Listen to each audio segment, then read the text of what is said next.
des écritures où je t'entendrai. Père, emmène-moi dans les profondeurs des écritures où je te voyais.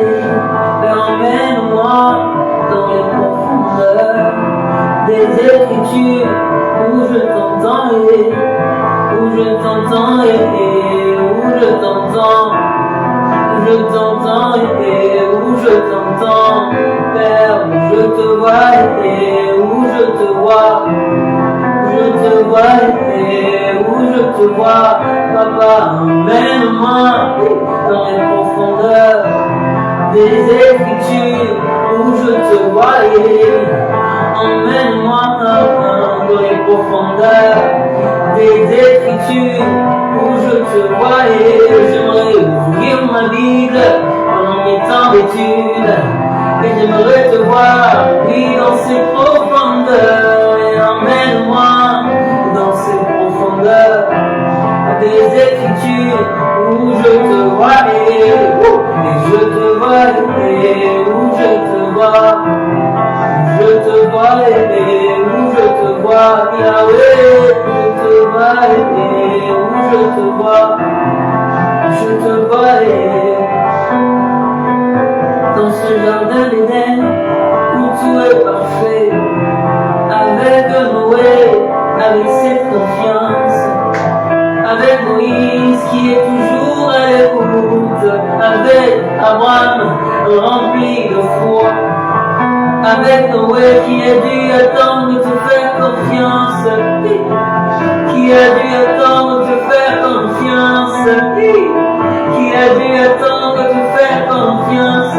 Oh, oh, oh. Avec Daniel dans la fosse lion et ses amis dans la fenêtre ardente. Et je vais plus loin, je vois le Christ, je vois le Christ, lui qui a été tenté de toutes les manières, qui a été tenté de toutes les manières, qui a été tenté de toutes les manières, mais il a dit non, non, non, non, non, non, non, non, non, non, non, sauve-moi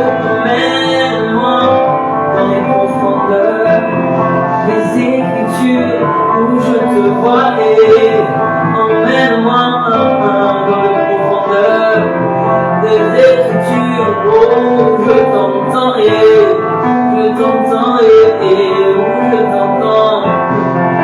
t'entends et où je t'entends et je t'entends et où je t'entends. Papa, je veux t'entendre, te voir, te toucher et où je t'entendrai dans la vie, oui dans la vie, oui dans la vie. Tu es Alpha et Omega, le premier et le dernier, le commencement et la fin.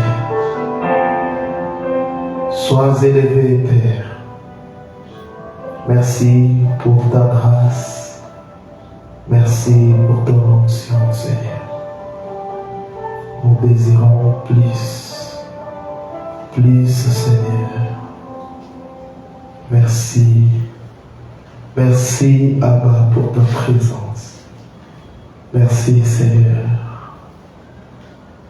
Merci. Plus de toi, Seigneur. Plus.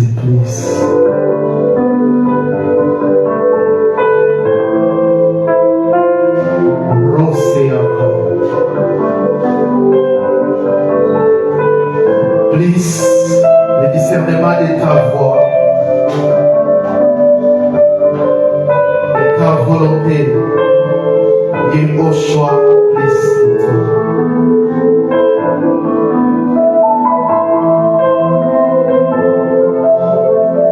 Gloire à toi, Seigneur.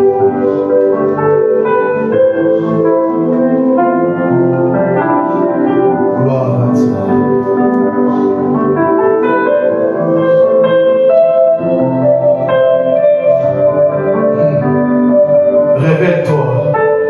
Révèle-toi toi ce soir, en donnant Yehoshua HaMashiach, nous avons ainsi prié. Et nous disons Amen. Amen. Je vous salue au nom puissant de notre Adonai Yehoshua HaMashiach. Je salue aussi les gens qui nous suivent en direct sur notre chaîne, mais aussi sur les réseaux sociaux. Je salue particulièrement mon épouse qui nous suit en direct. J'ai entendu quelqu'un dire pourquoi il peut saluer son épouse. Toi, tu veux quoi? Je t'ai salué, que je ne puisse pas saluer mon épouse.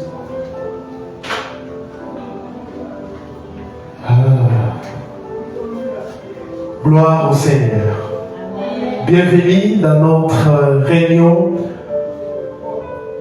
d'enseignement et d'études bibliques JPhase Enseigne-moi. Nous sommes en train de poursuivre avec notre formation biblique. Aujourd'hui, j'ai beaucoup de choses à expliquer et je vais aller un peu vite. Amen. La formation biblique aujourd'hui, c'est notre 14e séance. La révélation de Yehoshua. Aujourd'hui, nous entamons le 4e chapitre. Chapitre 4. La révélation de Yehoshua HaMashiach à l'apôtre Jean et aux 7 églises. La révélation de Yehoshua HaMashiach à l'apôtre Jean et aux 7 églises. Les livres de l'Apocalypse ou de la Révélation, plusieurs personnes ont des difficultés pour interpréter ces livres. Dans ces chapitres, nous allons voir qu'il s'agit bel et bien de Yehoshua HaMashiach. Apocalypse chapitre 1er, les premiers versets. Apocalypse 1, nous lisons au nom de Yehoshua. Il est écrit, Apocalypse chapitre 1, verset 1er. La révélation de Yehoshua HaMashiach que Elohim lui-même a donné pour montrer à ses serviteurs les choses qui doivent arriver bientôt et qu'il les a fait connaître en les envoyant par son ange Jean, son serviteur. Notre version, il est écrit, Elohim lui-même a donné pour montrer à ses esclaves. Reprenez vos places. Apocalypse commence par la révélation de Yehoshua HaMashiach. En d'autres termes, il s'agit de lui dans ses livres. Alléluia.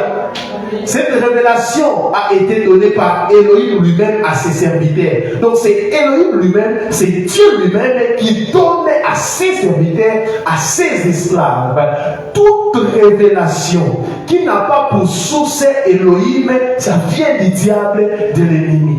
Amen.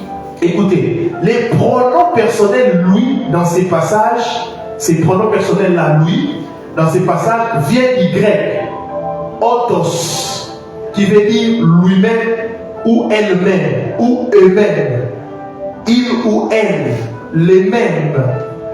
Les pronoms personnels, nous avons lu ces passages, on voit qu'on dit qu'Elohim lui-même.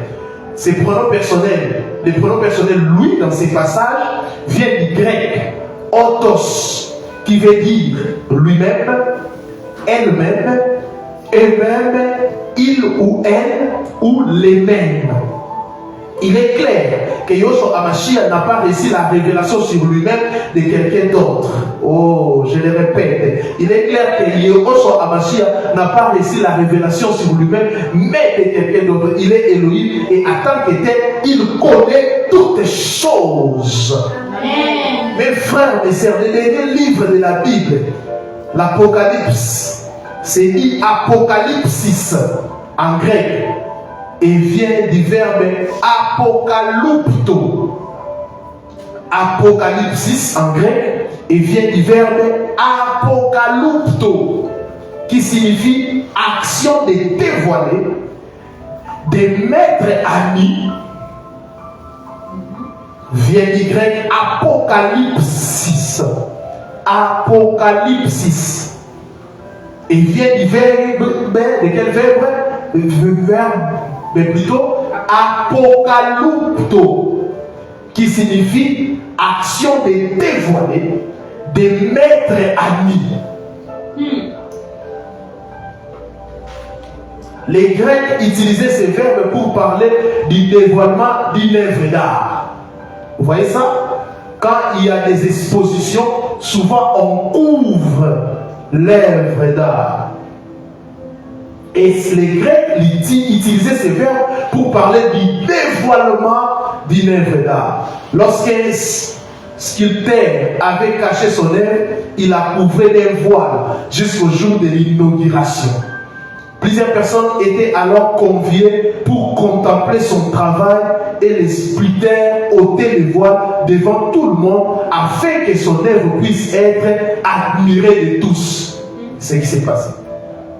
C'est donc cette image que Jean a utilisée pour nous parler de la révélation de Yoshua HaMashiach, notre Seigneur. En employant ces verbes, Jean nous apprend que Yoshua HaMashiach n'est plus un mystère puisqu'il a été dévoilé. Yoshua HaMashiach, il était un mystère caché dans les ténèbres, dans l'ancienne alliance, et dans la nouvelle alliance, c'est un mystère dévoilé, révélé. Le voile a été ôté pour nous. Le voile plutôt a été ôté. Nous pouvons maintenant recevoir cette révélation de Yoshua HaMashiach, Dieu. Le voile a été ôté. Les rideaux du temple, la Bible dit, pendant que Yoshua mourait, les rideaux s'est déchiré en deux. Les dévoilements, mettre à nous. Nous allons lire un passage, c'est très long, mais on va le lire. Apocalypse chapitre 1er, à partir du verset 9e jusqu'au 18e verset. Apocalypse 1, 9 à 18. Il est écrit: moi, Yohanan, qui suis aussi votre frère et qui participe à la tribulation, au règne et à la patience de Yoshua HaMashiach, j'étais sur l'île appelée Patmos à cause de la parole d'Élohim et du témoignage de Yoshua HaMashiach.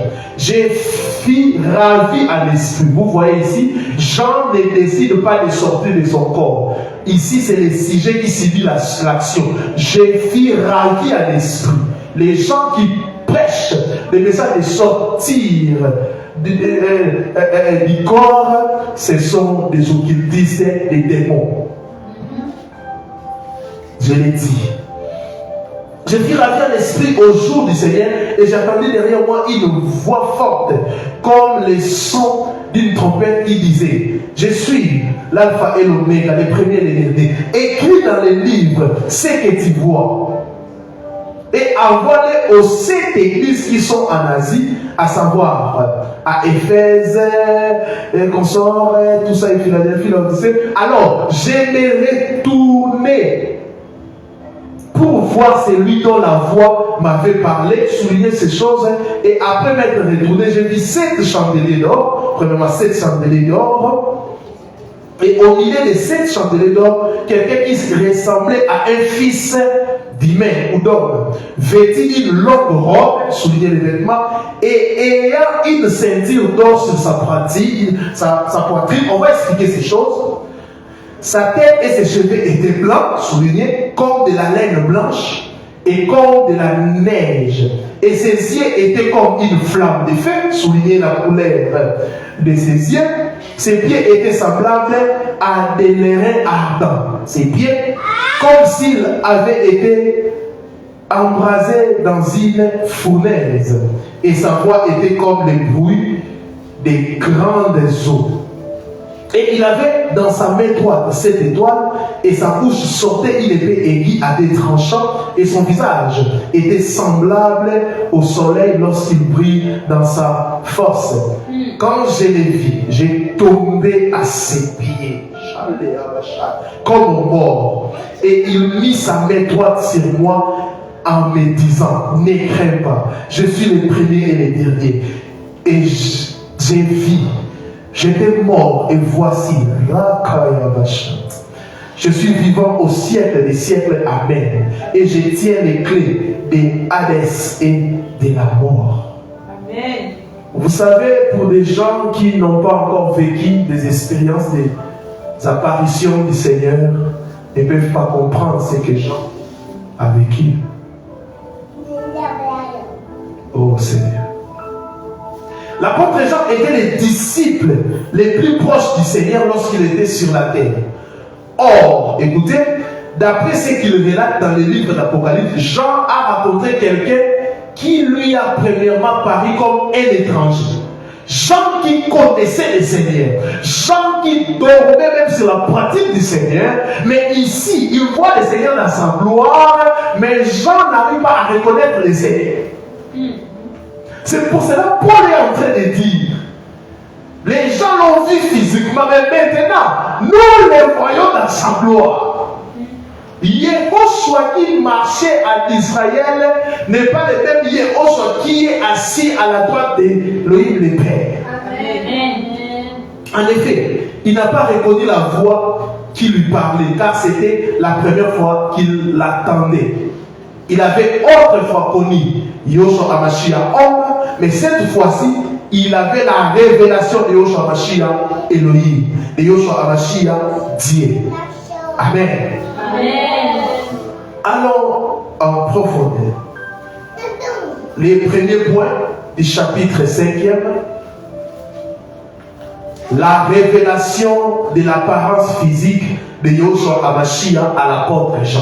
C'est pour cela que je vous avais dit de souligner, parce que je voyais que plusieurs n'écrivaient pas, de souligner. Quand nous sommes dans une étude biblique, nous devons avoir nos Bibles et souligner les détails que j'ai donnés. Le point 1 du chapitre 5e, la révélation de l'apparence physique de Yehoshua Hamashiach à Jean. A. La robe de Yehoshua Hamashiach. Les passages que nous venons de lire, nous voyons que Yehoshua a porté une robe. Dans la Bible, les vêtements représentent souvent la justice. Si vous lisez Zacharie 3, vous allez constater cela. Dans la Bible, les vêtements représentent souvent la justice. Apocalypse 19, 7 à 8. Apocalypse 19, 7 à 8. Réjouissons-nous et tressaillons de joie et donnons-lui gloire, car les noces de l'agneau sont venues et son épouse s'est préparée. Et il lui a été donné de se revêtir d'un fêlin pur et éclatant, car les fêlins désignent la justice des saints. Vous voyez ça? Apocalypse confirme cela. Et la robe de Yehoshua Hamashiach était de fêlin et blanche. De même, les vêtements sacerdotaux ainsi qu'une partie du voile du tabernacle était en lin blanc, selon Exode 28. Si vous lisez ça, vous allez voir. Ainsi, cette robe blanche que Jean a vue représente la justice, la pureté, la sainteté et l'innocence de Dieu. Amen. Vous voyez ça? Amen. B. Deuxième chose.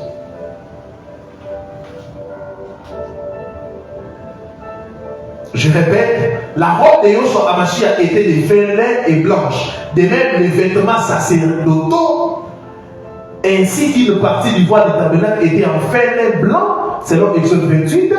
Ainsi, cette robe blanche que Jean a vue représente la justice, la pureté, la sainteté et l'innocence de Dieu.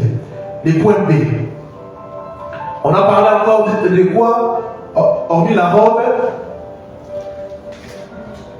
Pardon? Après la robe, c'était la ceinture d'or de Yehoshua Hamashiach. La ceinture d'or de Yehoshua Hamashiach. Tout est prophétique. Apocalypse contient beaucoup d'images. Et nous sommes en train de les décortiquer petit à petit. La ceinture d'or de Yehoshua Hamashiach. Exode 28, le verset 8. Exode 28, le verset 8. La ceinture esquisse dont il sera saint et qui sera par-dessus sera des mêmes ouvrages et tiré de lui, étant d'or, des pourpres, d'écarlate, des cramoisis et des fêlés rétors. Écoutez, les ports de la ceinture a commencé avec les grands prêtres Aaron. Sa ceinture était en or et avait plusieurs couleurs qui représentaient des attributs du Seigneur. Hébreux 7:5, on va vérifier ça. Hébreux chapitre 7, verset 5. Et quand à ceux des fils de Lévi qui reçoivent la prêtrise, ils ont bien l'ordre selon la loi de prélever la dîme sur les peuples, c'est-à-dire sur leurs frères, bien qu'ils soient sortis des reins d'Abraham. Écoutez-moi, bien qu'ils soient sortis des reins d'Abraham. Écoutez-moi s'il vous plaît. Lisons Hébreux 7, 9 à 10. Je suis en train d'expliquer un mystère là. Lisons Hébreux 7, 9 à 10. Et pour ainsi dire, Lévi même qui prend des dîmes les a payés en Abraham, car il était encore dans les reins de son père. Waouh! Quand Melchisedec alla au devant de lui. Écoutez, ces passages nous disent que les enfants de Lévi étaient dans les reins d'Abraham, qui symbolise ici les liens de la procréation, de la puissance de la reproduction, la sémence ou le sperme. Amen. Amen. Amen.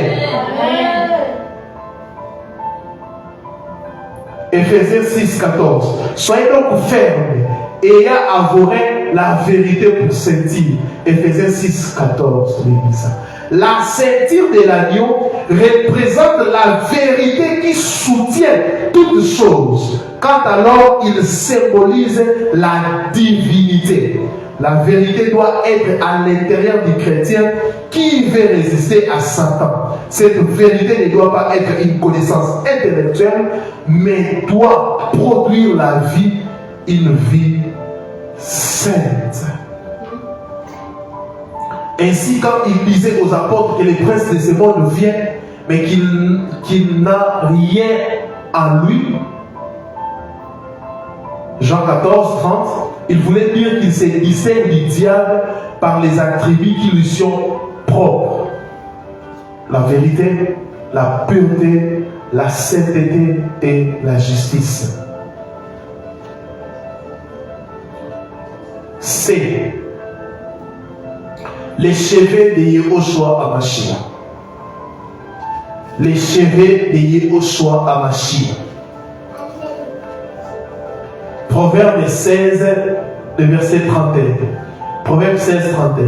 Les cheveux blancs sont une couronne d'honneur. Elle se trouvera dans la voie de la justice. Waouh! Proverbe 16, 31. Les cheveux blancs sont une couronne d'honneur. Elle se trouvera dans la voie de la justice. Comme indiqué dans ces proverbes, les cheveux blancs représentent la couronne d'honneur. Notre Seigneur, Yehoshua Hamashiach, a tellement souffert pour nous en tant qu'homme que le Père l'a couronné de gloire. Vous voyez la signification? Amen.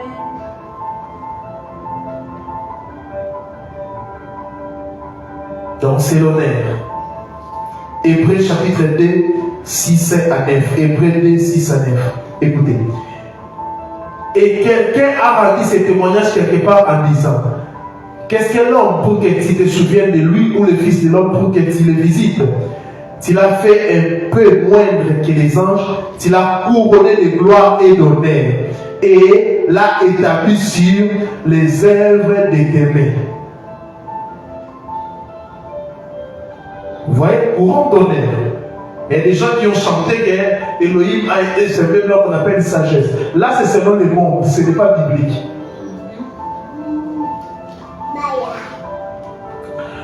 Écoutez, on a un sérieux problème quand on a des chantres qui ne lisent pas la parole. On a un sérieux problème aujourd'hui. On a des chantres qui ne connaissent même pas le Seigneur, des païens. Des païens. Il y a des chansons qui ont marqué notre enfance. Des immondés qu'on sort. Alain Molo, tout ça. Mais aujourd'hui, si nous analysons les contenus de la musique dite chrétienne, vous allez voir que c'est une musique païenne, banalisée.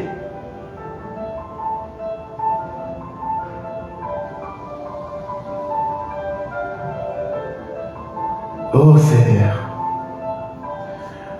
tu as assujetti toutes choses sous ses pieds, et en effet, en lui assujettissant toutes choses, il n'a rien laissé qui ne lui soit assujetti. Mais nous ne voyons pourtant pas encore que toutes choses lui soient assujetties. Mais celui qui a été fait un peu moindre que les anges, Yehoshua, nous le voyons couronné de gloire et d'honneur par sa passion de sa mort, afin que la grâce d'Élohim, il s'offrit la mort pour tous, couronné de gloire. Alléluia. C'est ça la signification biblique. D. Les yeux de Yehoshua Hamashiach. C'est très important, il faut bien noter. Les gens qui ont les syllabismes, vous pouvez souligner, vous pouvez aussi chercher d'autres versets pour interpréter les vêtements et l'apparence physique de Yehoshua dans l'Apocalypse. Les points D. D. Les yeux de Yehoshua Hamashiach. La prophétie biblique est comparée à une lampe, symbole de l'air, qui brille dans un lieu obscur. 2 Pierre chapitre 1, verset 19. 2 Pierre 1, 19. Les yeux, en effet, représentent donc les services prophétiques par excellence que Yehoshua Hamashiach, ainsi que l'omniscience de ces dieux glorieux à qui absolument rien n'échappe. Apocalypse 5, 6. Apocalypse 5, 6. Et j'ai regardé et voici, il y avait au milieu du trône et des 4 animaux et au milieu des anciens un agneau qui se tenait là comme immolé, ayant 7 cornes et 7 yeux, qui sont les 7 esprits de Dieu envoyés par toute la terre. Apocalypse 4, le verset 5e. Et du trône sortaient des éclairs, des tonnerres et des voix. Il y avait devant le trône 7 lampes de feu ardent qui sont les 7 esprits d'Élohim. Écoutez, les 7 esprits d'Élohim sont en même temps les 7 yeux de l'agneau et les 7 lampes. Les gens qui ne lisent pas les livres d'Apocalypse sont vraiment perdus. Nous sommes à l'école biblique. Ce sont des yeux qui voient dans l'ombre. Alléluia. Et devant lesquels les ténèbres deviennent lumière. Ils ont non seulement la capacité de voir dans l'obscurité, mais aussi celle d'éclairer. Amen. Ce sont ces yeux qui avaient vu Nathanaël assis sous le figuier et qui nous voit également à tout moment. C'est dans Jean chapitre 1, 47 à 49. Nathanaël a posé la question: comment tu m'as vu? Le plus grand prophète, c'est Yehoshua Hamashiach. Le plus grand prophète, c'est Yehoshua Hamashiach. C'est lui qui voit. Il est omniprésent. Il est omniprésent. C'est lui qui voit. C'est lui qui voit. Mais s'il a confié le ministère prophétique aux gens, c'est pour faire voir aux prophètes et non aux prophètes de nécessiter de voir quand il veut ou qu'il veut. Sinon tu deviens Dieu. Tu n'es pas Dieu. C'est Yehoshua Hamashiach qui est omniprésent. Il a vu Nathanaël. C'est Yehoshua Hamashiach qui localise. Yehoshua Hamashiach te voit. Yehoshua Hamashiach te voit. Yehoshua Hamashiach nous voit. Partout et en tout lieu. Oh Elohim. Hébreux 4, 13. Et il n'y a aucune créature qui soit cachée devant lui. Mais toutes choses sont nues et entièrement découvertes aux yeux de celui devant lequel nous avons affaire. Waouh! Waouh! Il voit tout. Il sait tout. Il voit partout. Amen. Et le point est les pieds des reins de Yehoshua Hamashiach. Les pieds des reins Yehoshua HaMashiach. Romains chapitre 16, le verset 20.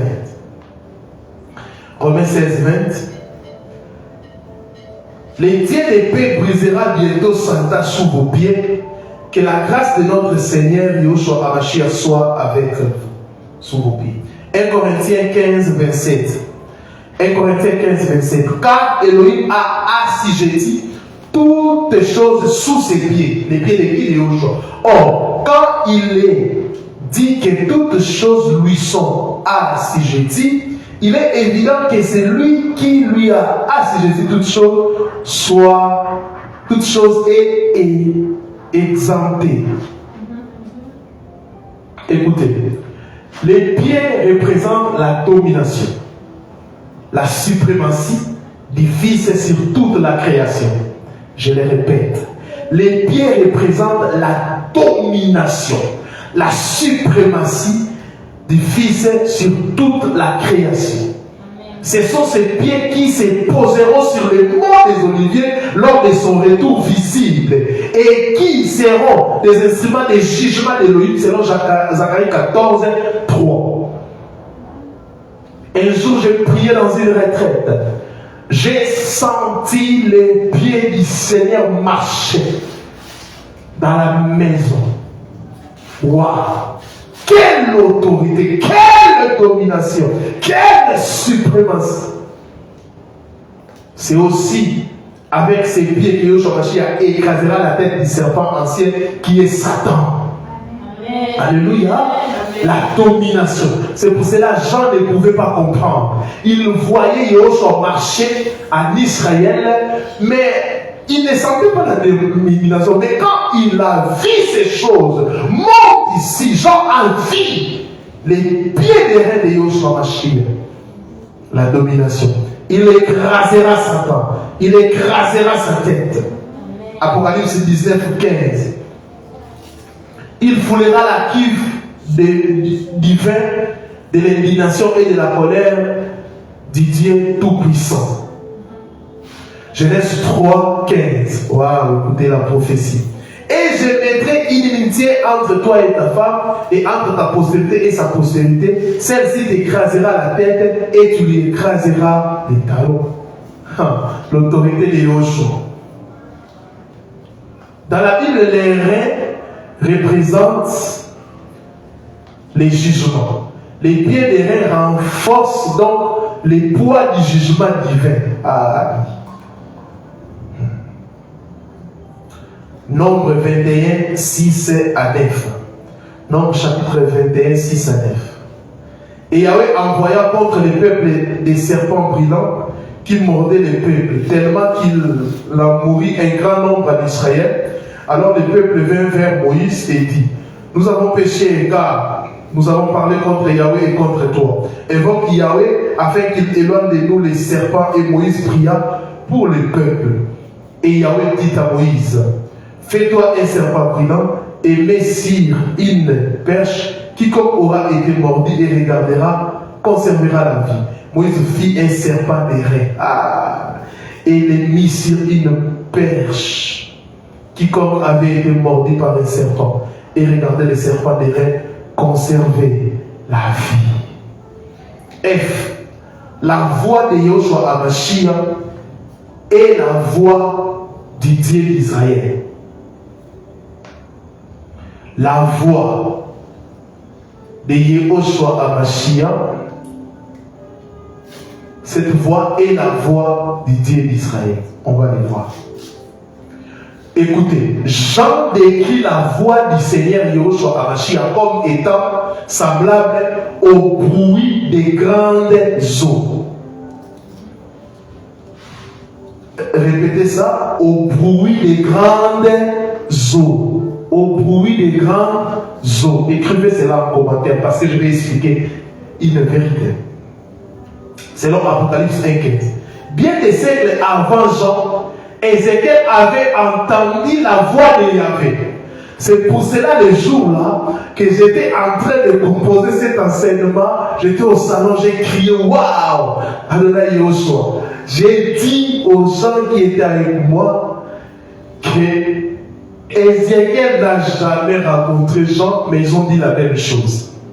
Amen. Amen. Amen. Amen. Tu te souviens? Tu te souviens? Écoutez maintenant Ézéchiel 43, le verset 1. Nous avons lu Jean dans Apocalypse 1,15, il dit quoi? Il décrit la voix du Seigneur Yahushua comme étant semblable au bruit des grandes eaux. Lisons maintenant Ézéchiel 43, le verset 1. Écoutez. Puis il me ramena à la porte qui était du côté oriental. Et voici la gloire du Dieu d'Israël s'avançait de l'Orient. Sa voix était pareille au bruit des grandes eaux, et la terre resplendissait de sa gloire. Nous avons donc ici une nouvelle preuve de la divinité de Yahushua HaMashiach. Il est Elohim. Il est le véritable Yahvé. Amen. Voici ce que David dit de son côté, disait sur la voix de Yahvé. Psaume 29, 3 à 9. Psaume 29, 3 à 9. La voix de Yahvé est sur les eaux. Les dieux de gloire fait tomber. Yahvé est sur les grandes eaux. La voix de Yahvé est forte. La voix de Yahvé est majestueuse. La voix de Yahvé brise les cèdres. Wow. La voix de Yahvé brise les cèdres du Liban. Et il les fait sauter comme un veau. Le Liban et les sirons comme des jeunes buffles. La voix de Yahvé fait jaillir des flammes de feu. Ah. La voix de Yahvé fait trembler les déserts. Yahvé fait trembler les déserts. La voix de Yahvé fait naître les biches et débris des forêts. Dans son palais, tout s'écrit gloire.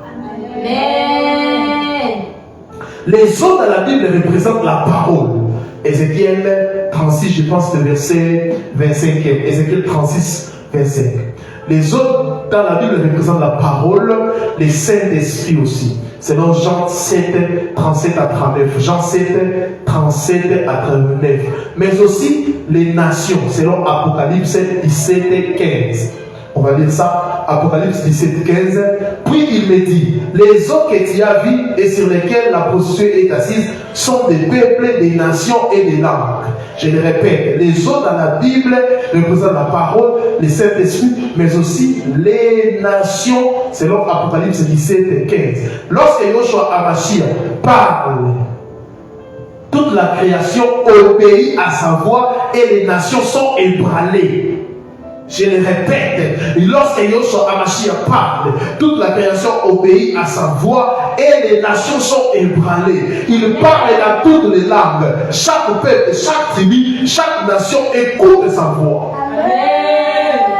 Souvent, je n'aime pas raconter en public mes expériences avec le Seigneur. Les peu de gens qui connaissent savent ce que je suis en train de dire. Apocalypse 1:10. Apocalypse chapitre 1, le verset 10. J'entendis derrière moi une voix forte comme le son d'une trompette. La voix du Seigneur ressemble aussi à un son de trompette. En Israël, certaines trompettes, également appelées chauffard, étaient faites avec des cornes de bélier. Selon Josué chapitre 6, le verset 4e. Les chauffards avaient un son qui s'attendait de très loin. C'est pourquoi il était utilisé plutôt pour convoquer les peuples à des fêtes. On sonnait cela, à des rassemblements ou encore à les préparer pour la guerre. On s'en servait aussi pour annoncer l'année jubilaire. Souvenez-vous de l'enseignement sur les acquis de la mort de Yahushua HaMashiach. Les chauffards étaient assimilés au service, au ministère prophétique. Selon Ésaïe 58, les versets premiers. Les chauffards étaient assimilés au service, au ministère prophétique. Écoutez, lors de l'enlèvement de l'église, les brebis du Seigneur attendront le son de cette trompette et elles partiront à la rencontre de Dieu et leur époux. 1 Thessaloniciens 4, 16 à 17. 1 Thessaloniciens 4, 16 à 17. Car le Seigneur lui-même, avec un cri de commandement et une voix d'archange, et avec la trompette d'Élohim, descendra du ciel, et les morts en Mashiach ressusciteront premièrement. Puis nous qui vivons et qui resteront seront enlevés ensemble avec eux dans les nuées à la rencontre du Seigneur dans les airs, et ainsi nous serons toujours avec le Seigneur. Ainsi nous serons toujours avec le Seigneur. Un jour, cette parole va s'accomplir. Amen. La Bible a parlé de la naissance du Seigneur, nous avons vu l'accomplissement. La Bible a parlé de la mort, de la résurrection du Seigneur, nous avons vu ça s'est accompli. Et aussi l'enlèvement aura lieu. Un jour, nous allons vivre avec le Seigneur. Amen. Pour ce faire, tu dois garder ta robe blanche. Jean chapitre 5, le verset 25e. Jean 5, 25. En vérité, je vous le dis, l'heure vient, et elle est même déjà venue, où les morts attendront la voix du Fils d'Élohim, et ceux qui l'auront entendu vivront. La voix, on parle de la voix du Seigneur fait vivre, la voix du Seigneur donne la vie, la voix du Seigneur donne la vie, la voix du Seigneur donne la vie. C'est pour cela quand tu étais païen, tu étais dans les péchés, tu as écouté la voix du Seigneur et tu as suivi cette voix, et la voix t'a donné la vie. 1 Corinthiens 15, 51 à 52. 1 Corinthiens 15, 51 à 52.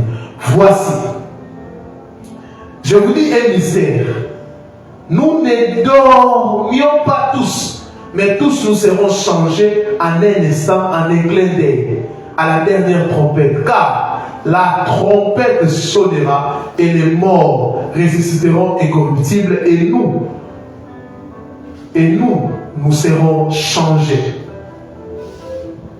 Les chrétiens qui sont morts dans le Seigneur entendront cette voix résonnant comme une trompette, et ils sortiront de leur tombe. Je me pose la question, quelle est cette voix que les morts peuvent attendre? Et tu peux partir dans un cimetière avec des fanfares, tu prends des baffes, tu joues la musique même pendant 10 ans. Aucun mort va dire oh amen, alléluia. Aucun mort va entendre. Mais la Bible nous dit, il y a une seule chose que les morts attendront ces jours-là, la voix de Dieu. Amen. C'est pour cela que je vous dis ceci. Yehoshua a dit, si une personne croit les malatoshas, c'est-à-dire, il dit si une personne croit en moi, ne mourra pas. Oh. On pose la question, mais comment les chrétiens aussi sont en train de mourir? Toi, tu n'as pas compris.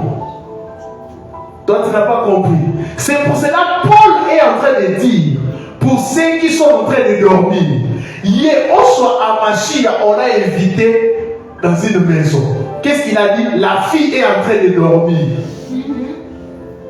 En réalité, nous n'allons pas mourir. Ça serait un sommeil. C'est des païens qui vont mourir, qui meurent. Alléluia. Il n'y a plus d'espérance. Quand un chrétien décède, on doit être dans la joie, car il est en train de dormir. Paul dit pour ceux qui dorment. Donc au cimetière là, il y a des gens qui sont en train de dormir et il y a des morts. Parce qu'on dit que les morts en Christ attendront la voix. Donc les morts à Bouddha, Mahomet, tout ça, ne vont pas entendre la voix. Amen.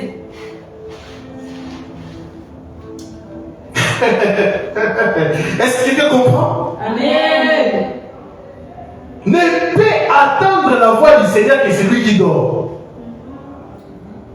Au cimetière, il y a deux catégories de personnes. Des gens qui sont morts et des gens qui dorment. Croyez au Seigneur Yahushua Hamashiach.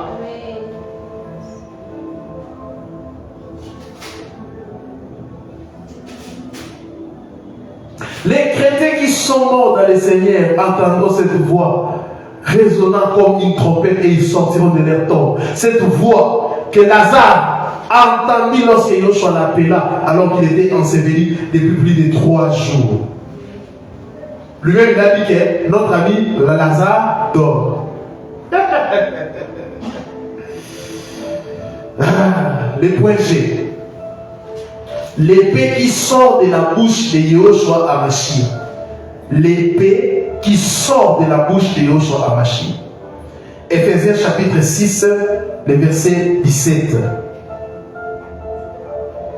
Prenez aussi les casques du salut et l'épée de l'esprit qui est la parole d'Élohim. On dit que l'épée de l'esprit c'est la parole d'Élohim. Déjà une première interprétation. Hébreux 4, le verset 12e. Hébreux chapitre 4, le verset 12. Car la parole d'Élohim est vivante et efficace et plus pénétrante qu'aucune épée à deux tranchants. Wow. Et atteignant jusqu'à la division de l'âme et de l'esprit et des jointures et des mœurs. Et elle juge les pensées et les intentions du cœur. Là, c'est Hébreux 4, 12. Lisons Apocalypse 19, 15. Vous voyez comment on est en train de procéder. Nous sommes en train d'expliquer les symboles ou l'apparence physique de Yahushua dans la parole. C'est ça. Ici, on ne vient pas vous dire, oh non, c'est comme ça, c'est non la journée. Non. On explique l'apparence de Yahushua dans la parole. Apocalypse 19, le verset 15. Apocalypse 19, le verset 15. De sa bouche sortait une épée tranchante pour frapper les nations, et il les gouvernera avec un cercle de fer, et il foulera la cuve du vin de l'indignation et la colère de Dieu Tout-Puissant. L'épée qui sort de la bouche du Seigneur, qui est en réalité sa parole, frappera les nations lors de son retour. C'est l'épée du jugement qui sera utilisée pendant la bataille d'Armageddon. C'est clair. Je le répète, l'épée qui sort de la bouche du Seigneur, qui est en réalité sa parole, nous avons dit ça, frappera les nations lors de son retour. C'est l'épée du jugement qui sera utilisée pendant la bataille d'Armageddon. H. Le visage de Yahushua comme le soleil. Le visage de Yahushua comme le soleil. Les Écritures présentent Yahweh comme le soleil qui éclaire son peuple. Si vous lisez Psaume 84, le verset 12e, Psaume 84, le verset 12e, car Yahweh Elohim est un soleil et un bouclier. Yahweh donne la grâce et la gloire. Et il ne refuse aucun bien à ceux qui marchent dans l'intégrité. Ésaïe 60, le verset 20. Ton soleil ne se couchera plus et ta lune ne se retirera plus, car Yahweh sera pour toi la lumière éternelle et les jours de ton deuil seront finis. Elohim, par la bouche de Malachi le prophète, promet de faire lever le soleil de justice qui amènera la guérison de son peuple. Est-ce que vous connaissez cette prophétie? Bon, plusieurs personnes ne connaissent pas la prophétie. Par la bouche du prophète Malachi, Elohim promet de faire lever le soleil de justice qui amènera la guérison de son peuple. On va lire ça, Malachi 4b.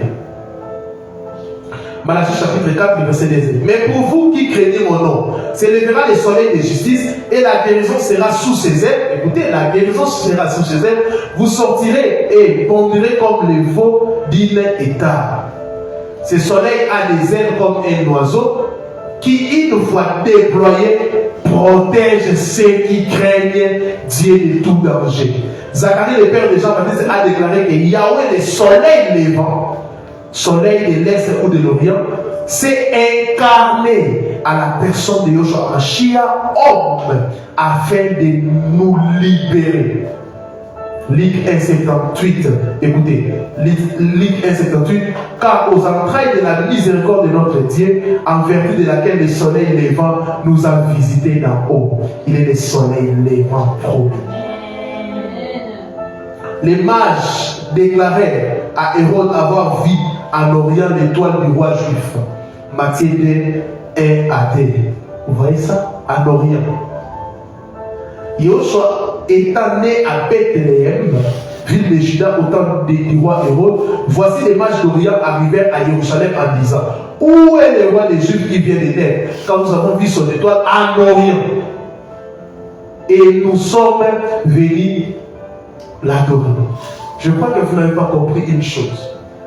Ils ont vu en Orient. Et nous avons dit plus haut que la Bible dit que le prophète Malachi a dit que Elohim va lever le soleil de justice qui amènera la guérison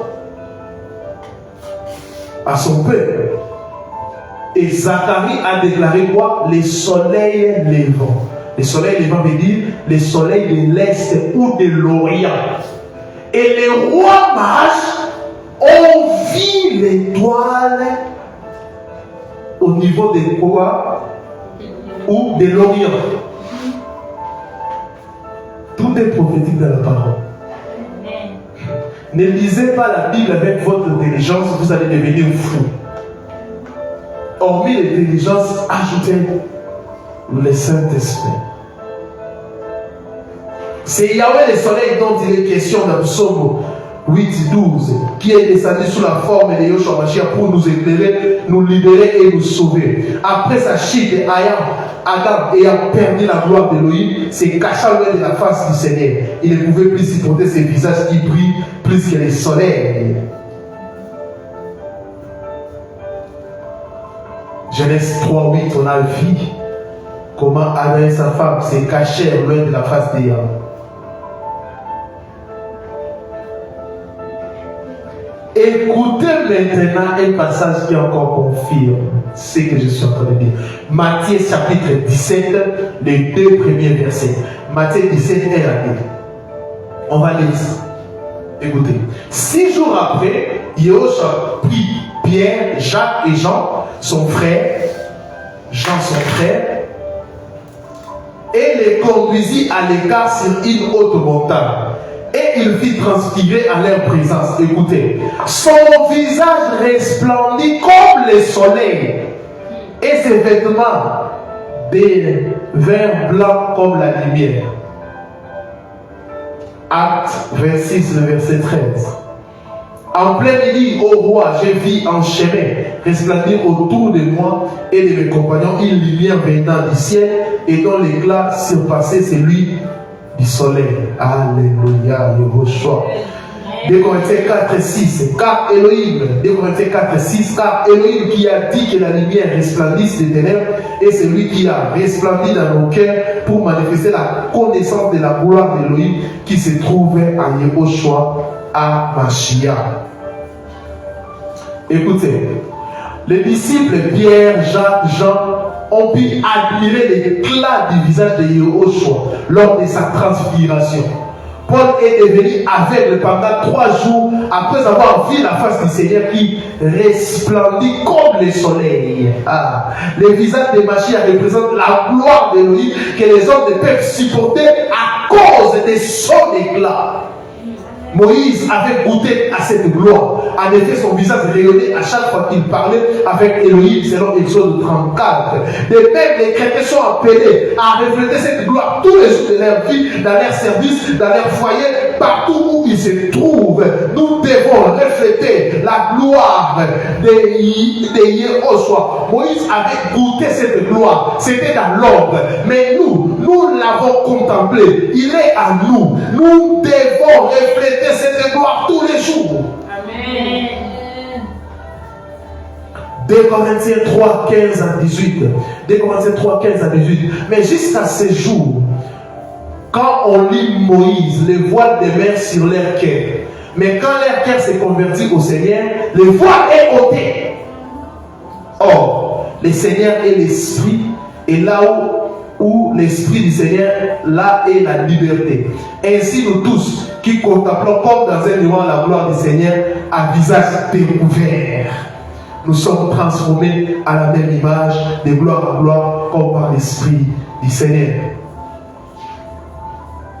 On peut noter aussi une grande similitude entre les personnages que Daniel vit au bord du fleuve Hiddekel et Yehoshua, qu'il est décrit lors de sa rencontre avec Paul sur le chemin de Damas, et aussi dans la description faite par Jean dans le livre d'Apocalypse. Si vous prenez les versets, vous les comparez. C'est que Daniel a vu au bord du fleuve Hiddekel et Yehoshua,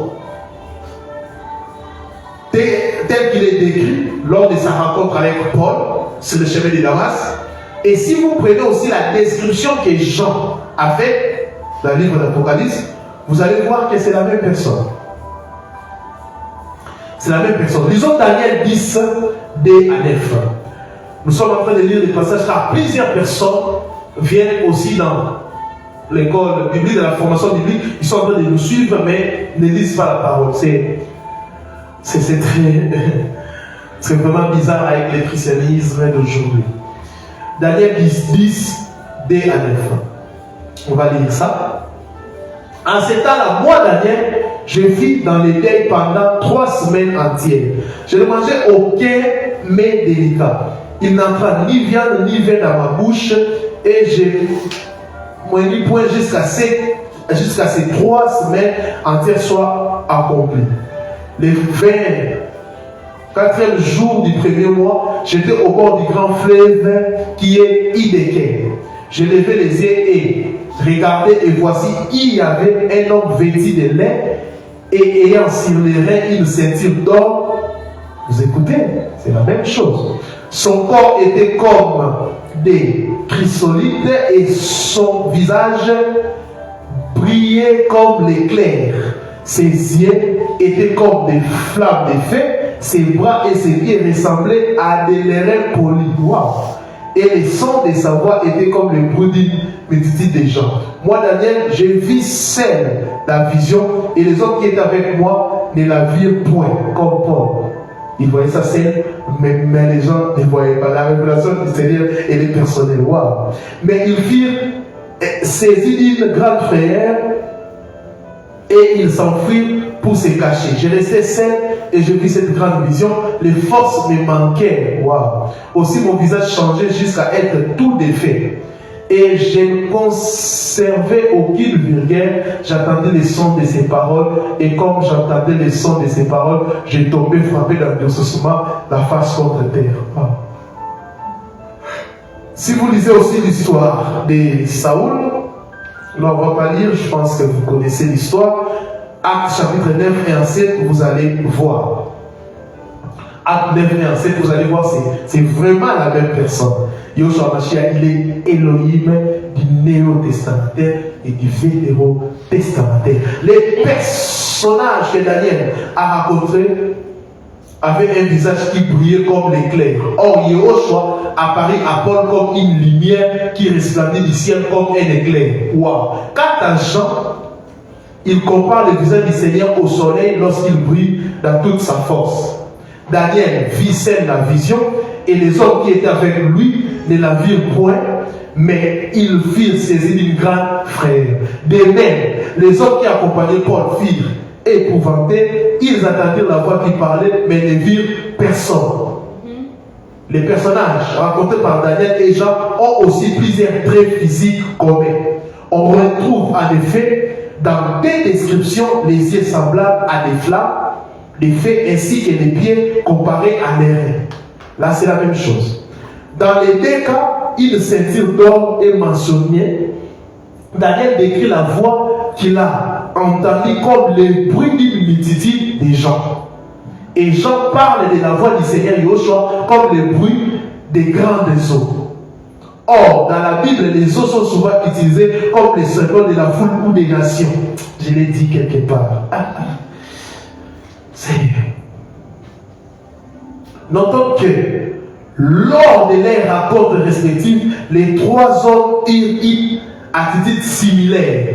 Daniel tomba frappé d'un tour.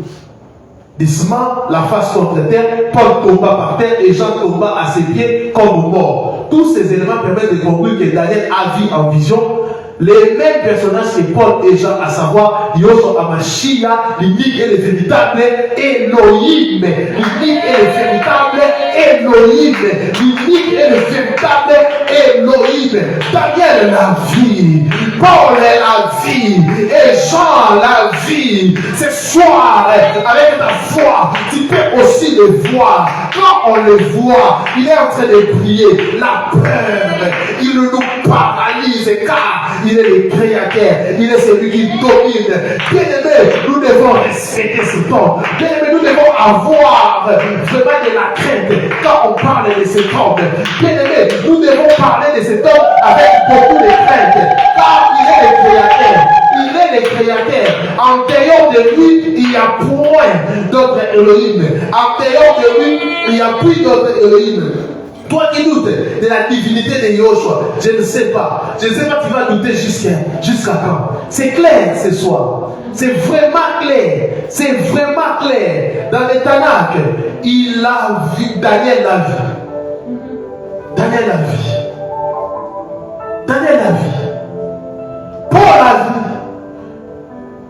Paul peut-être ne connaissait pas que Daniel avait vu. Paul lisait la Torah peut-être. Mais il a vu. C'est pour cela qu'il a dit Seigneur. Mais pourquoi aujourd'hui les gens sont en train de blaguer avec ce Seigneur? Pourquoi aujourd'hui les gens blaguent avec le Seigneur de gloire? Pourquoi?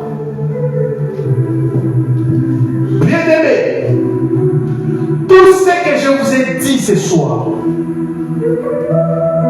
mais dans la nouvelle alliance, la Bible dit il n'habite pas les maisons qui sont construites par les mines.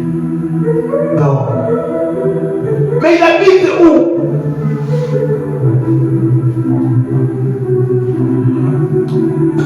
Paul la vie, Jean la vie. La Bible dit, Jean tomba à ses pieds comme mort. Paul tomba par terre. Mais c'est Dieu habite en nous.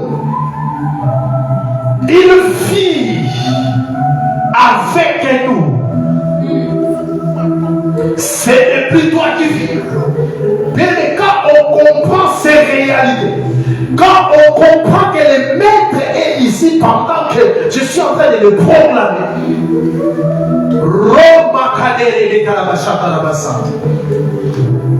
personne n'est comme lui. Il est l'unique et le véritable. Il est l'unique et le véritable. Il n'y a point d'Élohim comme lui. Daniel tomba frappé, la face contre terre. Paul tomba par terre. Qui peut supporter sa gloire? Il est puissant. C'est lui qui a dépouillé les diables. Personne n'est comme lui. Les diables, c'est un petit, c'est un rien. C'est pour cela même, les diables, Elohim ne s'est jamais battu avec les diables. C'était un archange. Qui peut s'approcher de lui? L'état sauvage.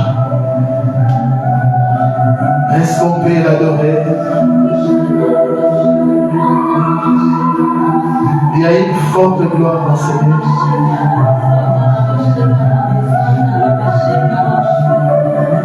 Il y a une forte gloire dans ces lieux.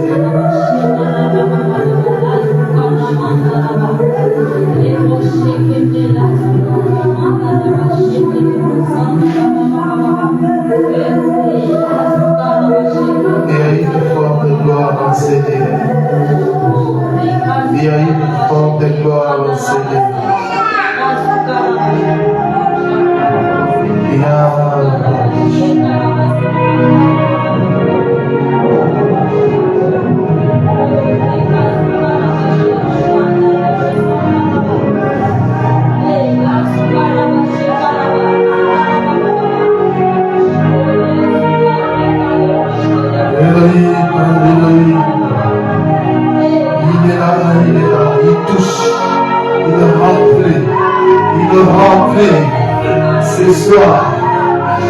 soir, des choses impossibles vont devenir possibles.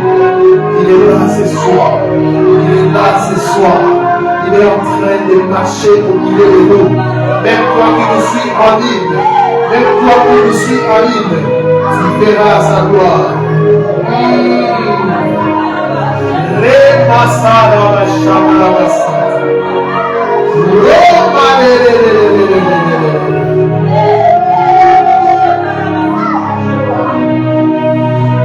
La révélation de Yeshua HaMashiach, qu'Élohim lui-même a donné pour montrer à ses serviteurs des choses qui doivent arriver bientôt. Révèle-toi ce soir. Même toi qui nous suis en ligne, tu sentiras sa présence. Tu n'arriveras plus à toucher le téléphone.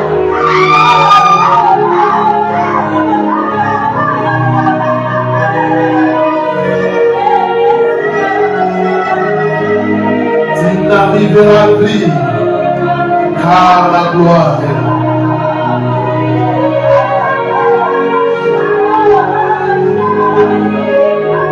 La gloire est là. Oh yes. Oh yes. Oh yes. Oh yes. Oh yes. Il est celui qui change la situation. Les morts croient comme des amours. Roma Adema Samia Parabosha. Roma Kadea Pasha. Vous qui êtes allés nous poursuivre avec la prière. Arrêtez de commenter, poursuivez avec la prière. Elohim qui est ici est avec vous aussi. Il est avec vous aussi. Il veut se révéler. La révélation, elle est personnelle. Daniel, il était seul. Paul était entouré de gens et il était le seul à voir. Jean aussi n'a mis de Patmos, il était seul à voir. Ici, il y a plus que Patmos. Il y a plus que Patmos. Car nous sommes l'Ecclésia. L'anta sumaléapa.